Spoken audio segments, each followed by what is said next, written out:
자리에 앉으십시오. 할렐루야! 우리 예수께서 부활하셨습니다. 해피 이스터. 네, 서로 부활 축하 인사를 하십시오. 해피 이스터.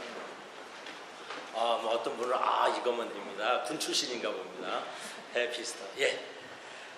주님의 부활의 영광과 기쁨이 온 누리에 그리고 우리 모두 위에 함께 하시기를 간절히 바랍니다. 그동안에 우리는 부활절을 기쁨으로 은혜롭게 맞이하기 위해서 사순절 매일 기도를 함께 나누었고, 또 출애굽 창세기와 출애굽기의 말씀을 함께 통독을 했고, 그리고 지난 성주간에는 일주일 동안 새벽 기도를 드렸습니다. 이것은 모두 우리가 주님의 부활을 기쁨으로 또 은혜롭게 맞이하기 위함입니다. 부활절을 맞이해서 우리는 다시 한번 길이요 진리요 생명이신 예수 그리스도의 가르침이 정말 영원한 진리임을 우리는 깨닫고 확인을 합니다. 또 부활절을 맞이해서 우리는 다시 한번 예수께서 가신 십자가의 고난의 길이 사망 권세를 이기고 영원한 생명에 이르는 길인 것을 다시 한번 우리는 확인하게 됩니다. 예수님의 부활은 바로 우리 죽음 저 너머에 영원한 세상이 있음을 우리에게 보여주신 것입니다. 그리고 참으로 죽어야만 영원한 생명을 얻는다는 믿음의 진리를 보여주신 것입니다. 우리는 주로 보고 듣고 만지고 냄새 맡는 이런 그 감각의 세계에 익숙해 있습니다. 거기에 너무도 익숙해 있어서 우리의 상식으로는 부활을 믿는 것이 쉽지 않습니다. 사실 복음서를 보면 예수님을 따라다니던 주님의 제자들도 예수님의 부활을 처음에는 믿기 어려워했습니다. 오늘 마르코복음 16장을 보면 안식일 다음 날, 즉 바로 이때입니다. 주일날 이른 새벽에 막달라 여자 마리아와 야고보의 어머니 마리아와 또 살로메라는 세 여인이 예수님의 무덤가로 가죠. 분명히 금요일날 밤에 저녁에 무덤을 큰 돌로 닫아놨기 때문에 연약한 여인 셋이 무덤 문을 열 수가 없을 것 같아서 가면서 이야기합니다. 무덤의 문을 어떻게 열까? 이렇게 갔는데 가보니까 무덤의 문이 열려 있었습니다. 그리고 외인 젊은이가 흰옷을 입고 그들에게 말하기를 예수께서 부활하셨습니다. 지금 여기에는 계시지 않습니다. 여기를 보십시오. 누워있던 자리가 있습니다. 예수께서 말씀하시기를 갈릴리아로 가라 하셨습니다. 이 말을 전해 듣고 세 여인은 그 말을 믿을 수가 없었습니다. 왜? 늘 우리의 삶은 감각에 익숙해 있습니다. 보고 듣고 냄새 맡고 만지는 것은 믿을 수가 있지만 그것을 넘어서는 일에 대해서는 우리는 잘 믿기가 어렵습니다. 예수님의 제자들도 처음에는 주님의 부활을 믿지 못했습니다. 이처럼 주님의 부활은 우리의 육체적인 감각이나 신앙의 상식이나 인생의 경험으로 일반적인 세상의 상식으로는 받아들이거나 만나기가 어렵다 하는 것입니다. 복음서는 예수님의 부활에 대해서 구체적인 방법이나 과정을 말씀하시지 않습니다. 그저 성경은 말씀하기를 예수께서 부활하셨습니다. 예수님의 부활은 선포입니다. 믿음의 영역입니다. 과학적인 증거의 대상이 아니라고 말씀하고 있습니다. 예수님 부활의 증거를 어떻게 찾아야 할까? 바로 부활하신 예수님이 그리스도 부활의 증거입니다. 예수님 자신이 부활의 증거입니다. 부활하신 주님을 만난 제자들이 부활의 증거입니다. 부활하신 주님을 만난 제자들의 말을 듣고 모여서 예배한 초대교회의 공동체, 교회가 예수님 부활의 증인입니다. 왜냐하면 부활하신 주님을 보고 경험한 사람들이 모여서 예배드린 것이 오늘날 교회의 시작이기 때문입니다. 그러고 보면 오늘날 교회, 오늘날 저와 여러분이 부활하신 주님의 살아있는 증거다 하는 겁니다. 부활은 예수님에 대해서 어떤 철학적, 논리적 사유의 결과에서 나온 것이 부활이 아닙니다. 예수님의 부활은 진리의 말씀 안에서 고난의 십자가 안에서 일어난 거룩하고 절대적인 신앙 사건이었습니다. 예수님은 분명 육체로는 죽었으나 육체의 한계를 넘어서 죽으신 분이 제자들과 만나셨습니다. 죽음이 예수님에게는 아무런 장애도 되지 않았습니다. 예수님은 죽음을 넘어서 제자들과 만났고 이야기하셨고 음식을 나누셨다고 성경은 말씀합니다. 예수님은 죽음 이후에도 제자들과 소통하는데 아무런 불편함이 없으셨습니다. 제자들 역시 예수님이 죽음 후에도 예수님과 소통하는데 불편함이 없었습니다. 오히려 죽으신 예수님을 부활을 통해서 경험한 이후에 제자들은 더 힘이 났고 더 그 믿음이 충만해졌습니다. 예수님 살아계실 때는 어땠어요? 예수님께서 얘들아 기도하자 그리고 겟세마네 동산에 가서 기도할 때 예수님은 열심히 기도할 때 내려와 보니 제자들은 뭐하고 있었어요? 쿨쿨 잠이나 자고 있었습니다. 그런데 부활하신 예수님을 경험하고 나서 제자들은 바뀝니다. 더 믿음이 충만해지고 뜨거워지고 죽음도 두려워하지 않는 사람들이 됩니다. 그래서 베드로나 이런 분들은 순교를 하게 됩니다. 요한 같은 분은 인도로 가서 순교를 하게 됩니다. 바울로는 로마로 가서 순교를 합니다. 왜? 부활하신 죽음을 경험하고 나서 사람의 부활을 경험하고 나서는 죽음에 대한 두려움이 없어졌기 때문에 제자들은 여기저기 가서 담대하게 복음을 전하고 순교할 수 있었습니다. 이것이 부활 신앙이고 이것이 부활 사건입니다. 여러분, 주님의 부활은 부활 신앙을 통해서 만나게 됩니다. 부활은 조금 전에 말씀드렸듯이 인간의 상식 안에서 일어나는 역사적, 객관적 지식을 통해서 알 수가 없습니다. 시공간에서 어떤 이런 것을 통해서 알 수 있는 것이 아니라 주님의 부활은 인간의 상식을 넘어선 초월적인 경험, 초역사적, 초객관적인 그러한 경험을 통해서 우리는 부활의 신앙을, 부활하신 주님을 만나게 됩니다. 그런 의미에서 부활은 거룩한 신비입니다. 그리고 주님의 부활은 하느님의 은혜입니다. 오늘 저와 여러분의 마음속에 주님에 대한 부활의 신앙이 다시 새로워져서 죽음 속에 갇혀있는 마음, 죽음을 두려워하는 마음, 죽음이 끝이요 죽음이 허무요 종말이라는 그런 마음이 다 사라지고 죽음의 권세를 이기시고 부활하신 주님이 늘 나와 함께 계시다는 부활의 은총과 기쁨으로 사는 여러분이 되길 주의 이름으로 축원합니다. 기독교는 죽음을 넘어선 부활의 종교입니다. 기독교는 주님의 부활을 믿고 그 부활의 영광 안에 들어가기를 소망합니다. 고난주일에도 말씀드렸듯이 죽음의 극복은 죽음을 피하는 데 있지 않습니다.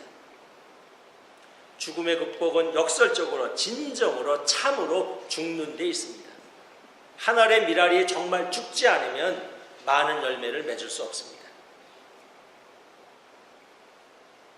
거짓 죽음은 부활에 이르지 못합니다. 쭉정이가 아무리 땅속에 들어가도 쭉정이 밀알은 열매를 맺을 수 없습니다. 거짓 죽음도 열매를 맺을 수 없습니다. 오늘날 우리 세상을 보면 거짓 죽음이 많습니다. 다른 사람을 슬프게 하는 죽음, 아프게 하는 죽음, 고통과 원망을 가져오게 하는 죽음이 많습니다. 폭력과 증오에 의한 죽음, 회개 없는 죽음, 절망에 의한 죽음, 용서가 없는 죽음, 허무와 두려움 가운데 맞는 죽음은 부활에 이르지 못합니다. 참된 죽음만이 부활의 영광에 들어갈 수 있다 하는 것입니다. 예수님의 부활은 역설적으로 참된 죽음이 있어야 진정한 부활이 있다는 것을 우리에게 말씀해 주십니다.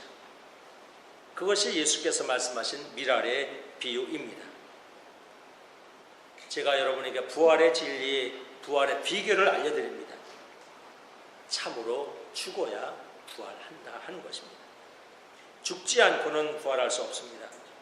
부활의 영광은 진정한 죽음을 맞이한 사람에게 주시는 하느님의 응답이고 하느님의 축복입니다. 이것을 동양식으로 말하면 진인사 대천명입니다. 부활은 뭐냐 하면 진정한 삶, 참된 죽음을 맞이한 사람에게 주시는 하느님의 응답이고 하느님의 선물입니다. 하느님의 은혜입니다. 최선을 다한 사람 위에 주시는 하느님의 영광, 하느님의 응답이 부활이다 하는 겁니다. 그러므로 사랑하는 여러분, 우리가 정말 부활의 영광, 부활의 기쁨 안에 들어가기를 원한다면 우리는 하느님 안에서 참으로 최선을 다해서 선하고 바르고 뜨겁게 믿음의 삶을 살아야 합니다. 이것이 부활의 비결이고 부활의 은혜입니다. 이것이 주님의 부활에 담긴 핵심 메시지입니다. 여러분 기억하십시오. 참되게 산 사람만이, 하느님 안에서 산 사람만이 부활의 은혜와 영광을 받는 줄로 믿으시기 바랍니다. 이게 부활절의 핵심 메시지입니다. 부활은 죽음이 허무나 끝이 아니라는 것입니다. 이 진리를 깨달은 제자들은 죽음의 공포와 두려움에서 벗어나서 세상에 나가 복음을 전하기 시작했습니다. 두려운 것이 없어졌습니다. 자, 그러면 끝으로 이 누가 혹은 어떻게 우리가 주님의 부활을 만날 수 있는가 하는 겁니다. 잘 들으셔야 합니다. 누가 또는 어떻게 해야 주님의 부활을 만날 수 있을까? 구해야 합니다. 찾아야 합니다. 두드려야 합니다. 주께서 말씀하시기를 구하라 받을 것이요, 찾아라 얻을 것이요, 두드려라 열릴 것이다 말씀하셨습니다. 하늘의 별들을 보면 천문학자들은 그 별들 하나하나에 다 이름을 매겨놓았습니다. 북극성자리, 큰검자리, 카시오페아자리 쭉 이름을 많이 매겨놨습니다. 근데 또 더 자세히 들여다보면은 어떤 별들에게는 천문학자들의 이름이 많이 있습니다. 케플러의 이름도 다 이렇게 들어가 있어요. 자, 드넓은 그 하늘 속에서 수많은 별들 속에서 깜깜한 밤에 어떻게 별들을 찾아낼까? 제가 깜깜한 밤에 별들을 찾는다 그랬더니 어떤 청년이, 그럼 신부님 밤에 별을 찾지 낮에 별을 찾아요? 이런 사람도 있습니다. 드넓은 하늘에 수많은 별들 속에서 깜깜한 그 밤 속에서 어떻게 더 알려지지 않은 그 조그만 별들, 위성들, 행성들을 발견해낼까? 그 발견해낸 사람은 그 공로를 우리가 기리는 마음으로 그 사람의 이름을 붙여줍니다. 한국의 천문학자의 이름을 가진 별도 있습니다. 갈릴레오 갈릴레이를 봅니다. 다른 사람들은 모두 하늘은 넓고 땅은 평평해. 수천 년 동안 내려오는 인간의 상식 속에 살고 있었습니다. 갈릴레오는 하늘을 늘 쳐다보면서 관찰한 바에 의하면 지구는 돌고 지구는 둥글다는 겁니다. 그는 인간의 보고 듣고 만져서 얻어낸 수천 년의 인간의 상식을 뛰어넘어서 지구는 둥글다는 사실, 지구는 돈다는 사실을 발견합니다. 자, 어떻게 천문학자들은 수많은 별들 속에서 작은 별들을 발견해내고 어떻게 갈릴레오는 누구도 의심하지 않는 인간의 상식을 넘어서 지구가 둥글다는 것을 찾아냈을까? 구했습니다. 찾았습니다. 두드렸습니다. 그분은 열심히 하늘을 보면서 무언가를 찾았던 것입니다. 그랬더니 지구가 둥글다는 사실이 눈에 들어옵니다. 수많은 별들 속에 숨겨있는 작은 별이 눈에 들어왔다 하는 겁니다. 부활절이면 많이 듣는 음악이 핸델의 메시아입니다. 정말 저같이 음악을 모르는 사람들 그걸 들으면 막 감동이 오고 하늘이 열리는 것 같고 그렇습니다. 근데 사실 이 핸델의 위대한 음악이 어떻게 나왔을까? 핸델이 독일에서 활동하다가 영국으로 갔습니다.